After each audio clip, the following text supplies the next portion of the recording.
नमस्कार विद्यार्थी मित्रांनो. सेन्सस 2027च्या संदर्भात काम सुरू झालंय.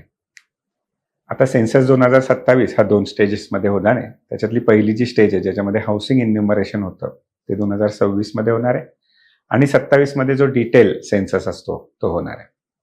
पण आज आपण जो हा व्हिडिओ करतोय या व्हिडिओमध्ये आपण स्पेसिफिकली ज्या भटक्या जमाती आहेत ज्यांना आपण DNT आणि NT या कॅटेगरीमध्ये मानतो त्या संदर्भामध्ये जी नुकत्याच काळामध्ये मांडण्यात आलेली मागणी आहे की त्यांच्यासाठी सेन्ससचा एन्युमरेशन करत असताना एक सेपरेट कॉलम असायला हवा, या संदर्भात सामाजिक दृष्टिकोनातून विश्लेषणासाठी आपण हा व्हिडिओ करतोय. आता आपण जर पाहिलं तर जेव्हा सेन्सस केला जातो तेव्हा सेन्ससच्या संदर्भात वेगवेगळ्या प्रकारच्या गोष्टी आपल्या समाजातील जे आपले सिटीजन आहेत त्यांच्या कलेक्ट केल्या जातात. पण यावर्षी पहिल्यांदाच स्वातंत्र्योत्तर भारतामध्ये पहिल्यांदाच कास्ट देखील म्हणजेच जाती देखील त्याच्यामध्ये नमूद केल्या जाणार आहेत. ब्रिटिशांच्या काळामध्ये सर्वप्रथम जेव्हा सेन्सस झाला त्यावेळेस देखील कास्ट सेन्सस झाला होता. स्वातंत्र्योत्तर भारतात पहिल्यांदाच होतोय. मग हा होत असताना भारत सरकारच्या आणि अनेक राज्य सरकारच्या अभ्यासानुसार OBC, SC, ST या कॅटेगरीज नमूद केल्या जातात. पण मग तसं आपण बघितलं तर समाजात अनेक असे समूह आहेत जे मागासलेले आहेतच, परंतु त्यांना नमूद करताना नक्की त्यांना OBC मध्ये म्हणजेच अदर बॅकवर्ड क्लासेसमध्ये, SC मध्ये म्हणजेच शेड्युल्ड कास्टमध्ये का ST मध्ये म्हणजे शेड्युल्ड ट्राईबमध्ये नमूद करायचं याविषयी थोडासा संभ्रम निर्माण होतो. आता असं का? तर यातल्या काही ज्या कम्युनिटीज आहेत त्या तसं बघितलं तर ब्रिटिशांच्या काळामध्ये त्यांना गुन्हेगार जमाती किंवा समूह मानलं जात होतं. त्यातल्या काही कम्युनिटीज ज्या आहेत या भटक्या स्वरूपामध्ये अस्तित्वात आहेत. उदाहरणार्थ ज्यांची अशी कुठे स्थायिक जागा नाही, शेती नाही किंवा घर नाही आणि ते वेगवेगळ्या व्यवसायाच्या निमित्तानं विशेषतः मेंढपाळ आहेत, शेती नसल्या कारणामुळे या निमित्तानं ते भटकत असतात. मग अशा भटक्या जमाती आहेत किंवा ज्या जमातींना किंवा ज्या समूहांना ब्रिटिशांच्या काळात गुन्हेगार मानलं गेलं अशा ज्या जमाती आहेत यांना नक्की आपण शेड्यूल कास्टमध्ये इन्क्लूड करायचंय, शेड्यूल ट्राईबमध्ये इन्क्लूड करायचंय का OBCs मध्ये इन्क्लूड करायचंय याच्या संदर्भामध्ये थोडासा संभ्रम आहे. आता सेन्सस ऑफिसर त्याला कशात इन्युमरेट करतात हा ऍडमिनिस्ट्रेटिव्ह पॉइंट ऑफ व्ह्यू झाला, पण आपण त्याला सोशल पॉइंट ऑफ व्ह्यूनी पाहिलं पाहिजे. सेन्ससमध्ये कास्ट सेन्सस का करायचा याच्या लॉजिकमध्ये गेलं पाहिजे.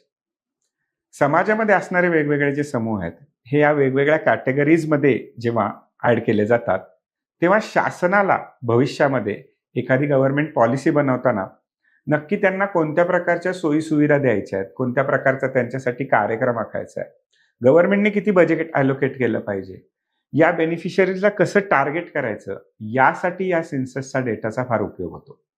आणि त्यामुळे अशा असणाऱ्या या ज्या गुन्हेगारी पूर्वीच्या काळी समजल्या गेलेल्या ट्राईब आहेत, आज आपण त्यांना डिनोटिफाईड ट्राईब्स असं म्हणतो, किंवा भटक्या अवस्थेत असणाऱ्या ज्या ट्राईब्स आहेत ज्यांना नोटिफाईड नॉमॅडिक ट्राईब्स असं आपण म्हणतो, यांना नक्क्या कोणत्या कॅटेगरीमध्ये ऍड करायचं हा थोडासा संभ्रमाचा विषय. जर आपण त्यांना योग्य कॅटेगरीमध्ये ऍड केलं तर भविष्यामध्ये शासन त्यांच्यासाठी वेगवेगळ्या गव्हर्नमेंट पॉलिसीज तर्फे, गव्हर्नमेंट प्रोग्राम्समधून, एखाद्या विशिष्ट कायद्यामधून त्यांच्या कल्याणासाठी अनेक गोष्टी करू शकतं. पण ते जर चुकीचेच नमूद झाले तर मात्र त्यांच्यासाठी शासनाला कल्याणकारी योजना आखणं ही फारच डिफिकल्ट गोष्ट होईल. मग आता आपण अभ्यास करत असताना डिनोटिफाईड ट्राईब अशी एक कन्सेप्ट मांडली, ती थोडीशी नक्की काय ते समजून घेऊया आणि मग आपण त्याच्या संदर्भामध्ये भटक्या जमाती काय आहेत याच्या संदर्भात चर्चा करूया. आता डिनोटिफाईड ट्राईब म्हणजेच त्याचा शॉर्ट फॉर्म आपण म्हणूया DNT. ब्रिटिशांच्या काळामध्ये काही कम्युनिटीजला गुन्हेगारी समूह असंच आयडेंटिफाय करण्यात आलं होतं. तर ब्रिटिशांच्या काळामध्ये एखादा व्यक्ती किंवा एखादा विशिष्ट समूह हा गुन्हेच करतो, चोऱ्या करतो, दरोडे टाकतो, वेगवेगळ्या प्रकारच्या गुन्ह्यांमध्ये तो सामील असतो असं ब्रिटिशांना त्यांच्या अभ्यासावरून समजलं होतं. पण एखादा व्यक्ती असा असू शकतो, पण पूर्ण समूहालाच तुम्ही गुन्हेगारी समूह मानायचं ही मात्र ब्रिटिशांच्या काळामधली फारच अपमानास्पद आणि अमानुष अशी एक प्रथा किंवा अशा एक प्रकारची त्या काळातली पद्धत होती. पण स्वातंत्र्य मिळाल्यानंतर लगेचच भारत सरकारने ही गुन्हेगारी जी ठपका मारला होता विशिष्ट समूहांवर तो काढून टाकला आणि म्हणूनच त्यांना विमुक्त केलं, म्हणजेच डिनोटिफाईड केलं असं म्हणण्यात आलं. मग डिनोटिफाईड केल्यानंतर नंतरच्या काळात जेव्हा या वेगवेगळ्या प्रकारच्या कम्युनिटीज किंवा वेगवेगळ्या प्रकारच्या कॅटेगरीज बनवण्यात आल्या, त्यामध्ये काही जमाती ह्या वेगळ्या कॅटेगरीमध्ये, काही जमाती या मात्र दुसऱ्या कॅटेगरीजमध्ये ऍड करण्यात आलं. सेम गोष्ट ही आपल्याला भटक्या कम्युनिटीज बद्दल पण पाहायला मिळते, ज्यांना नोमॅडिक ट्राईब्स असं आपल्याला पाहायला मिळतं. म्हणून आत्ताच्या रिसेंटच्या काळामध्ये आपल्याला त्या संदर्भामध्ये मोठ्या प्रमाणावर अभ्यास हा होताना दिसतो.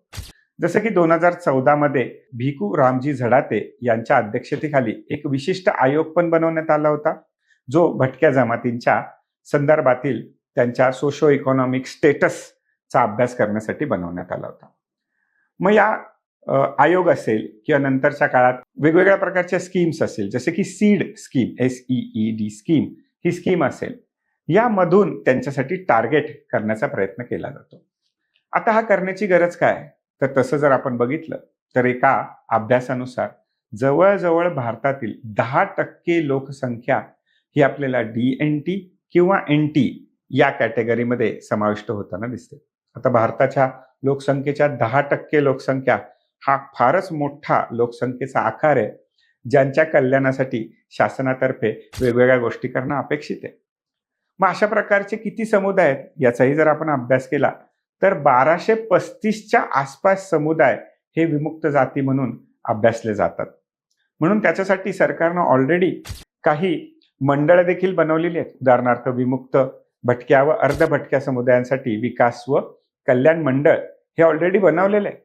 इव्हन त्याच्यासाठी असणारी रेन्स्के आयोग 2008 साली त्याचा अभ्यास पण करून जातं आणि त्या संदर्भामध्ये शासनाने अनेक गोष्टी केलेल्या आहेत.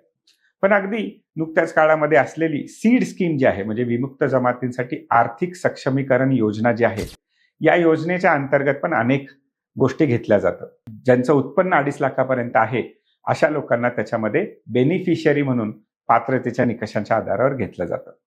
आता या लोकांसाठी वेगवेगळ्या प्रकारे एम्पॉवरमेंट ऑब्जेक्टिव्हनं गोष्टी केल्या जातात, जसे की त्यांच्या शिक्षणामध्ये मदत मिळावी यासाठी त्यांना मार्गदर्शन मिळावं, विशेषतः स्पर्धा परीक्षांमध्ये. त्यांच्या हेल्थ अस्पेक्टनं त्यांना आरोग्य विमा सुविधा दिल्या जातात.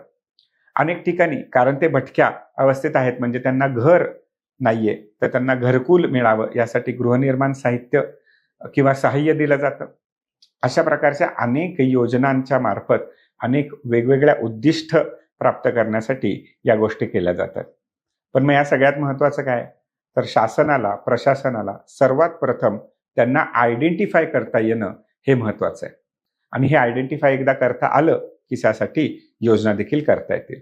आता ही सगळी चर्चा आपल्याला UPSC आणि MPSCच्या प्रश्नाच्या दृष्टीने देखील महत्वाची आहे. कारण मागच्या प्रश्नपत्रिकांचं जर तुम्ही अनालिसिस केलं तर काही वर्षांपूर्वी UPSCने शेड्युल्ड ट्राईब्स कॅटेगरीला एक युनिफॉर्म कॅटेगरी म्हणलं गेलं पाहिजे का सोशो कल्चरली त्याच्यामध्ये वेगवेगळे सबग्रुप्स आहेत, अशा अनुषंगाने एक प्रश्न विचारलेला आहे. तर येत्या काळामध्ये कदाचित आपल्याला या अनुषंगाने देखील प्रश्न विचारण्याची शक्यता येते. म्हणून नक्कीच तुम्ही त्याचा अभ्यास करून ठेवा. धन्यवाद.